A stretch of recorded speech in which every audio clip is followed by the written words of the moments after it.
Oromoonni marti Oromoonni hundi qeerroof qarreen marti hidhadhuutii ka'ee akka qeerroo wallootti.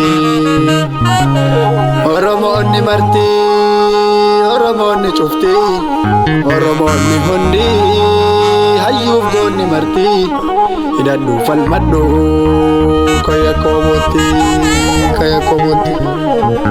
adum baate jarari ndina hatai biya Oromiyaa ramari gantu hatai biya Oromiyaa ramari gootota kan kee waliin irree tokko dhaabadhu hayyoota kan kee waliin irree tokko dhaabadhu qeerrootti naa dubbadhu hayyoota kees waammadhu gadiin taa'iitti naa himi dhaamsaan sitti dhaammadhu gottaa'iitti naa himi dhaamsaan sitti dhaammadhu.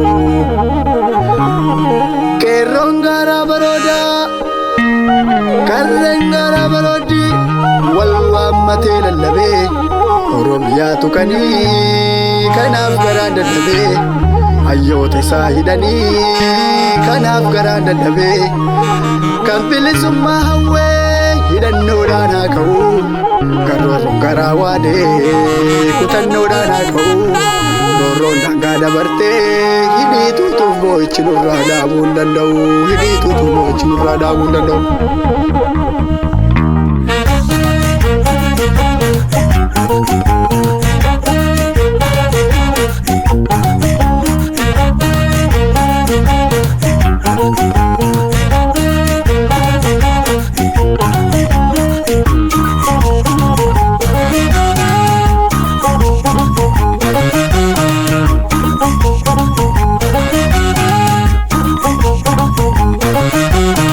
Ya sabako Oromo gudda maaliif udhaan xiyyeeftuun ganda. Ya sabako Oromo gudda maaliif udhaan xiyyeeftuun ganda. Ya sabako Oromo gudda maaliif udhaan xiyyeeftuun ganda. Ya sabako Oromo gudda maaliif udhaan xiyyeeftuun ganda. Ya sabako tiifisaaf bookee. Ya sabako dammeessanii. Ya sabako gantuu diinarraa. Ya sabako olaan eeganii. Ya sabako diinidee ganda. Ya sabako fitilmaan kan kee. Ya sabako beekeraan kunoo. Ya sabako biqilee margee. Ya sabako Oromoo gudda maaliif udhaan xiyyeeftuun ganda. Ya sabako Oromoo gudda maaliif udhaan xiyyeeftuun ganda.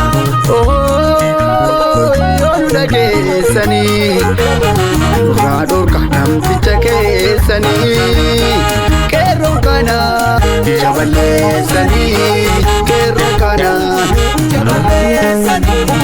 qeerroo kana jaballeessanii qeerroo kana jaballeessanii.